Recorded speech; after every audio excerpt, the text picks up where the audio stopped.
All right. Hello, English 115. I hope you guys are doing well. I've been thinking a lot about you. Again, I wanted to congratulate you on turning in your third essay. I am almost done, or at the time of this video, I will almost be done providing feedback for everybody. I want to welcome you to our second week of our research project and paper. So we have finished the first week. You guys have posted on Canvas, and now we are moving into the writing portion of this unit. Okay, so let's get started.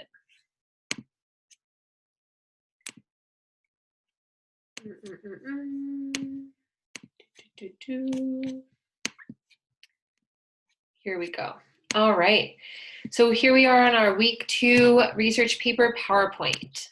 For our agenda today, we're going to start out by reviewing this unit's schedule. I think that's going to be very important. If you are trying to work on time management or holding yourself accountable for the work that you need to do before this semester is over, I think this will be very helpful.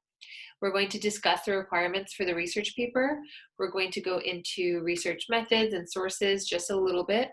We're going to review the paper outline, discuss introduction paragraphs, body paragraphs, and then end with this week's assignment. All right, so hopefully you can see this. So this is this unit's schedule. So for week 1, which was last week, it started on April 20th, you guys were focusing on your research topic, question, and justification, and you posted on Canvas for 10 points, and you just had to post that question, topic, and justification. You also needed to get started on actually doing some research. So that means jumping on Google Scholar, going to Southwestern databases, exploring information. So hopefully you guys had a good time doing that. This is week 2, so we are focusing on our research paper outline. I think having a paper outline is going to be very important for this final unit. So you will also have a discussion board post, which is going to, again, be 10 points. And you are going to get started on your introduction and body paragraphs this week. Next week is your annotated bibliography. I'm going to explain how to do that. You will have to revise your introduction, work on your body paragraphs, and we will be doing our workshop 3. So again, you don't have to have your complete essay done, but you do have to have something for your group 2 workshop. If you are in a group and your group members are not participating, feel free to comment on somebody else's paper outside of your group, but I will be monitoring this so I can give you guys suggestions. Week 4, which is on May 11th, is our presentation. So you guys will be creating a presentation in Flipgrid, and I'm going to be sending you directions on how to do that. You are going to present your paper basically for 5 minutes, okay? This is also where you revise your body paragraphs and work on a conclusion. And then your final paper is due the week of May 18th. So this is when you post your paper on Canvas. This final paper is 200 points. And this is it, you guys. So we really have 1, 2, 3 more weeks to go, which is crazy, crazy, crazy. Go. You can do it. Stick with it. All right, so for our paper requirements, just as a reminder, this is a 5-page minimum paper. This needs to be 5 full pages. So for my friends who are still struggling a little bit with page length, please reach out to me. But remember, expanding your examples and explanations is where it is at. That is how you can lengthen your paper. For this paper, you have to have at least 5 sources. One of these needs to be a primary source, and at least 4 of them need to be secondary sources. We're going to remind you guys what that means just here in a second. And also, your paper needs to be in MLA formatting. We are at the end of this semester. This will be your 4th paper. So again, I'm really going to make sure and be a little bit of a stickler that you guys are getting this formatted correctly. All of you are so close anyway, so I know that in your future classes, you're going to do a great job on this. And then also you are including an annotated bibliography. This is not included in the page count, okay? So your paper is 5 pages, your annotated bibliography is separate. So that would be like on page 6 or something like that. Your annotated bibliography is also worth 10% of your overall grade. This should be a really exciting opportunity because this is a perfect place to bump your grade up. Your annotated bibliography, we are going to do a whole week dedicated to that next week. It is almost exactly the same as a Works Cited page, except you write a little blurb about the article or source that you used. Again, don't worry too much about this. We're going to connect next week about this.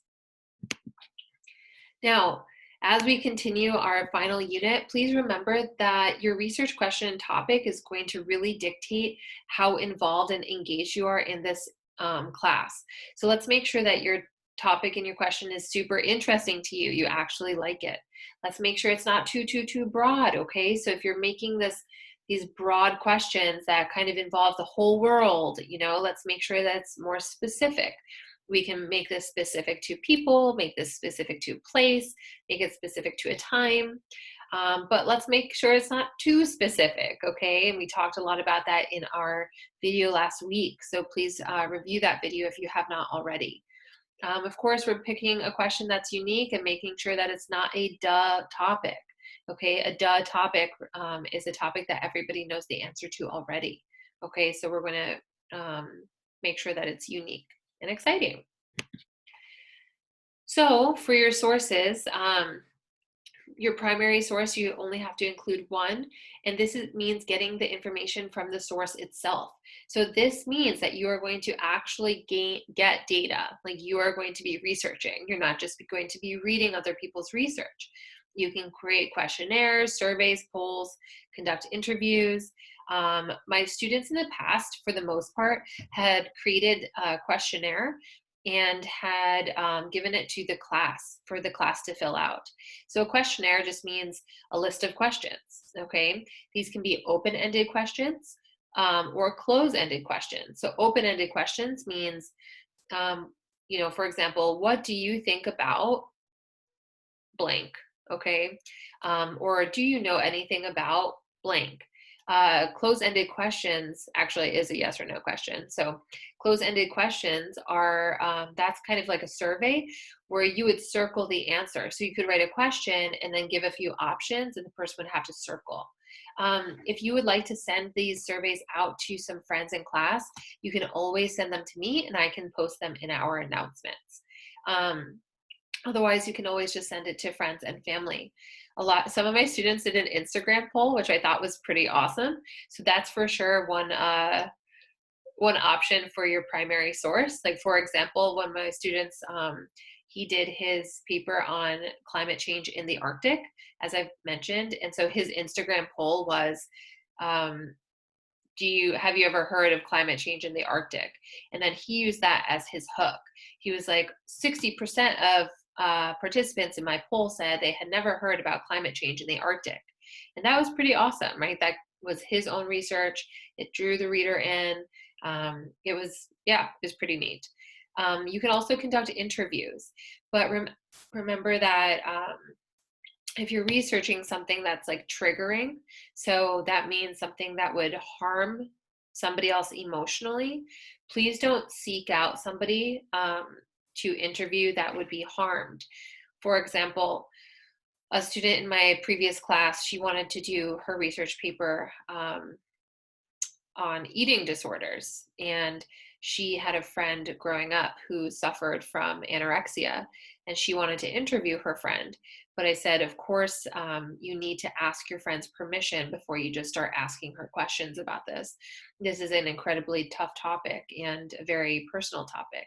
So if you are researching a topic that is triggering to some people and you want to conduct an interview, please just make sure you ask this person before you just start, asking them questions and saying something like, I'm researching eating disorders for my research paper in my English class. Would you mind if I interviewed you? And that's a really polite way for then that person to say, yes, I'm fine with that, or no, I would prefer not to talk about it. So again, we'll come back to this primary source. Secondary sources is exactly what you've been doing, researching Google Scholar, Google Southwestern Database, so jumping online, using books, articles, all that kind of good stuff. And you need at least 4, okay? Now, your essay outline.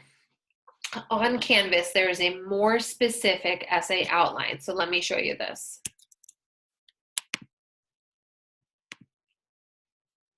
Okay.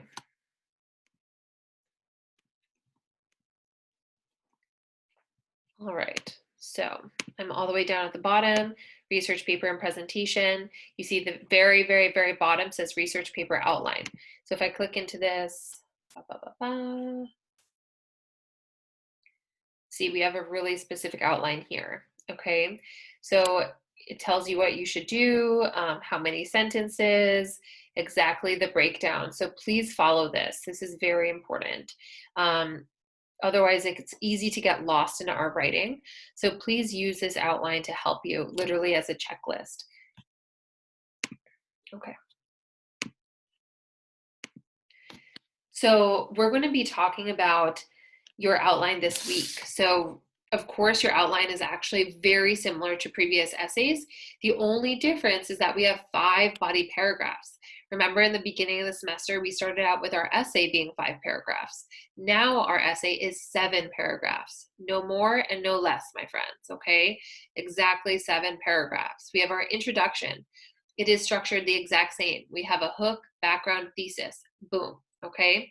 We have 5 body paragraphs, structured exactly the same as most of our essays, with the exception of this essay has 2 examples. It does not have 3. So your previous essay had 3 examples. This one has 2. So last essay we were practicing using multiple examples in our body paragraphs. This essay we're practicing in-depth explanations of our examples. All of our body paragraphs start the same: topic sentence, example explanation 1, example explanation 2, concluding sentence. Okay. The big difference here is that our body paragraph number 5 is our adverse idea, otherwise known as our counter argument. So this is similar to our last paper where we had to come up with 3 impeding factors and a solution. This is coming up with 4 ideas and an adverse idea as number 5. If you're struggling with number 5, body paragraph number 5, reach out to me, because some students have chosen topics where there's not really an exact opposite kind of idea. There's not an adverse idea. So yeah, just definitely reach out to me if you're having a little bit of trouble there. And then our conclusion is organized the exact same way. We have a restatement of thesis, summarization, and final thought. Okay, make sure that your summarizations summarizes each point from your body paragraphs, my friends. We're still having trouble with that. Okay, so your introduction paragraph outline, this is the paragraph we're going to be working on this week. So your hook can be 1 to 3 sentences. It should be a statistic, quote, or parenthetical citation. We are moving away from questions at this point, okay? Especially since this is a research paper, you're not going to be asking questions. So make sure that it is a statistic, direct quote, or parenthetical citation, please. Then we're going to have our background information. You can see that this is 6 to 8 sentences generally, okay? So this provides the reader with information that will allow them to understand the rest of your essay. Define the key concepts within your topic, okay?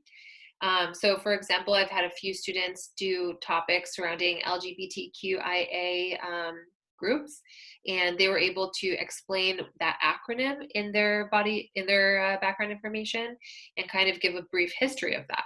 That's a great place for that. This is where you define the topic, explain what your topic is, and define important concepts related to your topic about that you will be writing about. So I'm a little bit ahead myself, and I'm repeating myself now. You can and should include sources here, no problem. For sure, use citations if you need to. You do not need to include the research question. So the research question is actually just for you to make sure that your writing is going back to one question. You're not going to be stating the question in your essay. Your essay will be answering the question. And your thesis will be 1 sentence and state the answer to your research question. Here, you do not need to list all of your points from your body paragraphs like we've done previously. You can have a overarching comprehensive research question that's more general. So here we do not have to list all of the ideas from our body paragraphs, okay? So I can read you some example thesis statements And I will do that here in a second. Okay. So here's an example introduction paragraph. So we have a hook. There are about 130 million babies born around the world every year. That means a staggering number of women may be trying to cope with the disorder with little or no recognition, stated the BBC. So this person used a direct quote from the BBC, which is British Broadcasting Company, that they are a reliable source. Then we have the background. Childbirth happens after a woman has been pregnant for about 35 to 40 weeks, which is 9 to 10 months. Perfect. This person is defining what childbirth is and giving some examples some parameters, some specific information about childbirth. After the woman starts to get contractions that are 3 minutes apart, that is when the process of childbirth begins. There are many different types of childbirth: natural labor, medicated labor, and cesarean sections. Natural labor is where no medicine is used. Medicated labor is when an epidural is used. A cesarean section is either planned or an emergency option. It is an invasive surgery where the baby is taken out through the lower abdomen. There are also many different ways to go into labor, such as the way the body naturally progresses and being induced. Many mothers, whether they have natural births or epidurals, are affected by the experience. So this person decided to go into specific detail about what childbirth is, what are the main concepts, and specifics surrounding the experience. Her thesis was, there are outcomes that affect new mothers after childbirth that not many people are aware of. It is an intense experience. So she did not list all of the outcomes. She just said there are outcomes. So that's totally fine with a research paper, because research papers tend to be longer than normal essays. So we don't need to list, otherwise that list might be very long. Okay, so we just want to say a general statement for our thesis statement. Okay, we're going to work on this. Here's an example of our body paragraph outline. You'll notice that it's exactly the same as our first paper, as our Hillbilly LAG paper, and similar to our most recent paper. So we have a topic sentence, you have example 1, explanation 1, example 2, explanation 2, and your concluding sentence. You'll notice that these explanations are 4 to 6 sentences long. This means that you really have to explain your examples in detail. So overly explain it to us. Pretend like the reader has no idea what you're talking about, which we might not, right? So explain it in detail. This is how we hit that 5-page requirement. And please put transitions in. Okay, you guys, transitions are your friends. Transitions are my friends. It can help me understand your writing much better. So please put transitions in. All right, so here's an example body paragraph 1. So this is from the same essay. The topic sentence: childbirth can be a long and intense experience that can have lasting effects on the mothers. One effect is baby blues. So what is the supporting point here? The supporting point is baby blues. You got it. So you notice that there was not a transition at the front of this topic sentence. We don't need them anymore. We are taking our training wheels off. I can know that this is our topic sentence. Example 1. According to the Cleveland Clinic, 50 to 75% of new mothers deal with baby blues after birth. Good. This was a good quote. These new mothers have cited feeling intense, ongoing emotions such as loneliness and sadness. Explanation 1. Often, the symptoms of baby blues will start within 4 to 5 days after birth. Depending on how the birth of the baby went, the symptoms might be noticed earlier. Although often confused with postpartum depression, baby blues is not as severe, although it is still difficult to manage. This is because many new mothers do not realize that how they feel is out of the norm. Therefore, Cleveland Clinic's statistic of 50 to 75% may be even higher. And it says do, but it should just say higher, period. Example 2. Additionally, I know that there's an example 2 there because of the phrase additionally, transition word, additionally. There is no official known cause of baby blues. However, it is thought that it may be related to hormonal changes that happen during and after the birth, as well as exhaustion. Explanation 2. Hormonal imbalances are normal as the new mother's body adjusts back. However, this often lasts a few hours to a few days, but it is common for this to happen frequently throughout the day at different stages. That's crazy, right? The exhaustion that new mothers feel can last days or months, leading them to experience overwhelming emotions, stress, and extreme fatigue. Recognizing these feelings as different from normal experiences is difficult. Concluding sentence. Baby blues is something over half of new mothers experience post-birth and should be recognized as a normal yet difficult experience to go through. We got it, right? We have a topic sentence, example one, example two, explanation two, concluding sentence. Don't forget your concluding sentences, you guys. I cannot tell you how sad I am when I don't see those concluding sentences and I have to take off 3 points per body paragraph, okay? So we want to make sure our concluding sentences are there. If she had just stopped at the end of recognizing these feelings as different from normal experiences is difficult, I would say, well, you're only talking about example two, right? So we need to restate our supporting point, which is baby blues in general. Also, shout out to all of my moms in the class who are reading this and all of the partners who have supported your partner through childbirth. That sounds very, very, very difficult. All right, so what is your assignment for this week besides getting started on your introduction and body paragraphs? Your assignment for this week is to post your essay outline on Canvas discussions, all right? So let me move this. So this is this person's example. The topic is how childbirth affects new mothers. She just put that she's going to use a quote. She's going to use, write some background and thesis about childbirth in general. This is keeping her focused.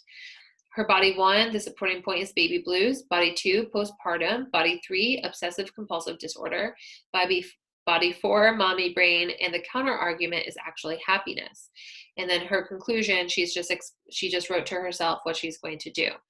So this is all I'm asking you to do is create something that looks like this. Of course, you don't have to tell us which quote you're going to use for your intro, but my main point here is for you to get organized.